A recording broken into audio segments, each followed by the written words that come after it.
Hello అండి, welcome back to our channel Andhra రుచులు by మల్లిక. ఈరోజు మనం నవరాత్రుల్లో మొదటి రోజు అమ్మవారికి నైవేద్యంగా సమర్పించే కమ్మనైన కట్టె పొంగల్ని ఎలా ప్రిపేర్ చేయాలో చూద్దాం. చాలా టేస్టీగా ఉంటుందండి. ఈ కొలతలతో కనుక చేస్తే చాలా పర్ఫెక్ట్గా వస్తుంది. ఎవరైనా సరే ఈజీగా ప్రిపేర్ చేసుకోవచ్చు. ఇంకెందుకు ఆలస్యం, ఎలా ప్రిపేర్ చేయాలో చూసేద్దాం పదండి. ముందుగా ప్రెషర్ కుక్కర్ తీసుకుని దాంట్లో 1/2 కప్పు వరకు బియ్యం వేసుకోండి. 1/2 కప్పు వరకు పెసరపప్పు వేసుకోండి. ఇందులో వాటర్ పోసుకొని శుభ్రంగా వాష్ చేసుకోండి.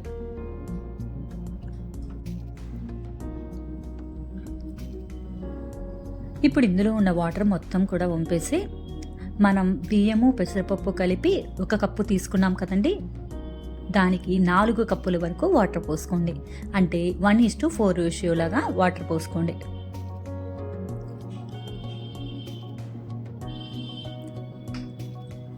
ఇందులోనే 1/4 టేబుల్ స్పూన్ వరకు పసుపు వేసుకోండి. నేను ఇక్కడ కల్లుప్పు వేస్తున్నానండి, 1 పెద్ద టేబుల్ స్పూన్ వరకు. మీకు కావాలంటే నార్మల్ సాల్ట్ అయినా వేసుకోవచ్చు.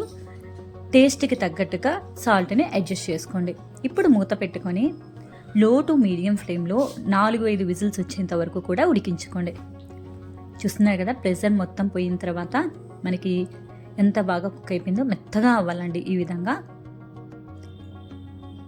ఇప్పుడు దీన్ని మరోసారి స్టవ్ మీద పెట్టుకొని, ఇది మనకి గట్టిగా ఉంది కదండి, అందువల్ల ఇందులో 1 కప్పు వరకు వాటర్ పోసుకోండి. బాగా కలుపుకోండి. లో ఫ్లేమ్లో పెట్టుకొని ఫ్లేమ్ని కలుపుకోండి. మనకి పొంగల్ ఈ కన్సిస్టెన్సీలో రావాలండి. దానికి తగ్గట్టుగా మీరు వాటర్ని అడ్జస్ట్ చేసుకోండి. ఇది 1 నిమిషం పాటు లో ఫ్లేమ్లో కుక్ చేసుకోండి. ఇది కుక్ అయ్యే లోపల మరొక స్టవ్ మీద ప్యాన్ పెట్టుకొని దాంట్లో 2 టేబుల్ స్పూన్ల వరకు నెయ్యి వేసుకోండి. నెయ్యి హీట్ అయిన తర్వాత దీంట్లో 1 టేబుల్ స్పూన్ వరకు పచ్చిపప్పు వేసుకోండి. ఇవి కొంచెం వేగిన తర్వాత 1 టేబుల్ స్పూన్ వరకు ఆవాలు వేసుకోండి. 1/2 టేబుల్ స్పూన్ వరకు జీలకర్ర వేసుకోండి. ఇందులోనే 10 నుంచి 15 వరకు జీడిపప్పు పలుకులు వేసుకోండి. మీ దగ్గర ఉంటే వేసుకోండి, లేదంటే లేదు. ఇది కంప్లీట్లీ ఆప్షనల్.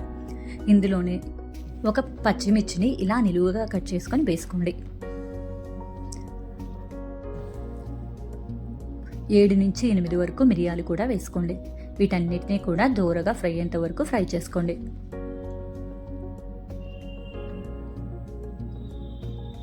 ఇలా జీడిపప్పు పలుకులు కొంచెం వేగిన తర్వాత ఇందులోనే కొన్ని కరివేపాకు ఆకులు వేసుకోండి. కొంచెం ఇంగువ కూడా వేసుకోండి. ప్రసాదంగా పెడుతున్నాం కాబట్టి ఇంగువ మస్ట్ అండ్ షుడ్గా వేసుకోండి, అప్పుడే టేస్ట్ బాగుంటుంది. వీటన్నిటిని కూడా కరివేపాకు కొంచెం క్రిస్పీగా అయ్యేంత వరకు వేయించుకోండి.